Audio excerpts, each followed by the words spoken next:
再一次歡迎你哋兩個嘅穿越紅館魔術之旅。哇！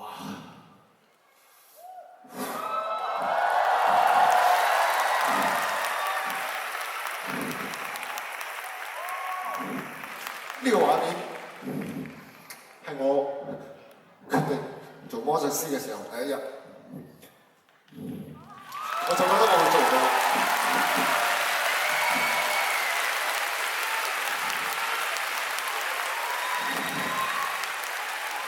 冇事，諗下先。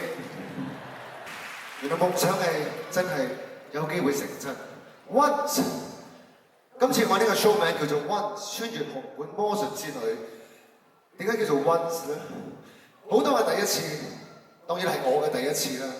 第一次嚟到紅館呢度搞我嘅 magic show， 亦都係第一次有華人講中文嘅魔術師第一次喺度搞 magic show， 好多嘅第一次，而最重要嘅我係會當我今次係唯一一次有機會嘅心態去做呢個 show， 即是話我會將我覺得最好、最勁嘅，我今晚我唔知係咪最好，但係我攞晒出嚟㗎啦。今晚都轉係一個歷史嘅時刻，而家大家係歷史嘅見證者。我覺得今晚大家唔係睇一場魔術 show， 而係睇緊一個由年青人慢慢努力，終於行到呢一步，變咗做一個中年阿叔嘅奮鬥故事。我記得我自從公佈咗呢個 show 之後，我出街嘅時候，好多朋友當然有恭喜我啦，但係最特別嘅有好多人走嚟多謝我。咁我就話：你做咩多謝我啊？